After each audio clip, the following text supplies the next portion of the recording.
Ultimo po, si King of Comedy, Dolphy, hindi po ginagamit yung ganyang font. At higit sa lahat, sana po makita natin yung dun sa taas, representative daw po ako ng Buhay Party List, Mr. President.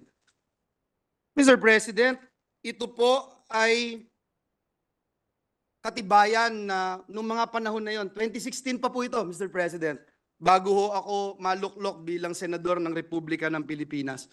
Pine-persecute na po tayo, pinararatangan, pero tapos na po ang laban. Noon pa po, na-dismiss na po ang ibinasurang lahat ang gawa-gawang reklamo na ito sa atin. Dinismiss na po ito. Pwede ho bang pakita natin yung dinismiss na po?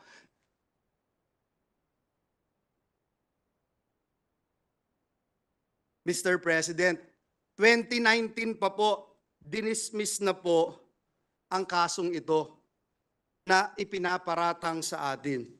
Noong 2016 po, Ginoong Pangulo,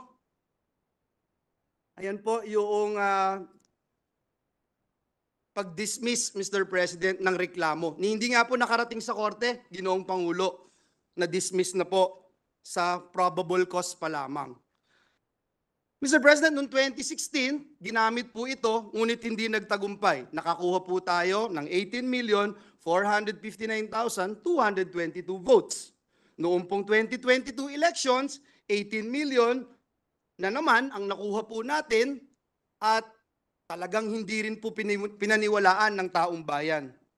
Ang mga paratang na ito na ngayon po ay inuulit ng makapangyarihang chairperson ng Committee on Appropriations. Mr. President, is the Pope Catholic? Nag-research po ba at nag-aral ang nag-aakusang ito sa atin? Ngayon po, kakalkalin ngayon ang kanyang mga kaso. Nakakalungkot po dahil kaibigan naman po natin siya.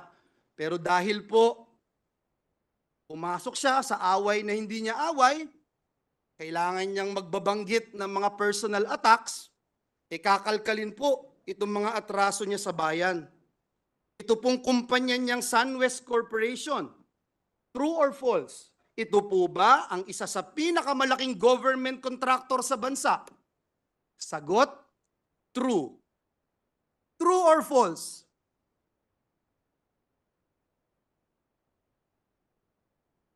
Ang korporasyon po ba niyang SunWest Corporation ay kasama dito sa kontrobersyal na Farmally case dito na inimbestigahan sa Senado na kasuhan ng Senado? The answer is true. Kasama din po ba ang kumpanya niya dito po sa kontrobersyal na DepEd laptop scam? Ang sagot po, true. Pinakakasuhan din po ng Senado ang kumpanyang ito. Napakadami pong BIR cases. Madali po maghanap, Mr. President. Madali po kuhanin ang panig ng mga taga-BIR. Kung ilang kaso mayroon ang kanyang mga korporasyon. Bukod po dito, yung reklamo po sa ombudsman ng anti-corruption group na ang pangalan Task Force Kasanag International, meron din pong 50 billion na kaso na kinakaharap ang taong ito. Mr. President, kung maglalabas po kayo ng baho, Mr. President, dapat naman siguro maligo ka muna. Ang masaklap po, Ginoong Pangulo, sa kabila po ng track record na ito ni Mr. Zaldico, ang masaklap po, inappoint po siya ng Kamara de Representantes bilang tagapagbantay ng kaban ng bayan.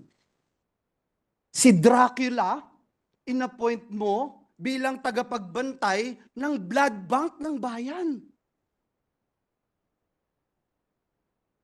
Wow, Mr. President. Kailan sa kasaysayan ng bayan natin nangyari ang ganitong pagkakataon? Na isang big-time contractor ang hahawak sa kaban ng bayan. Only in the Philippines, Mr. President.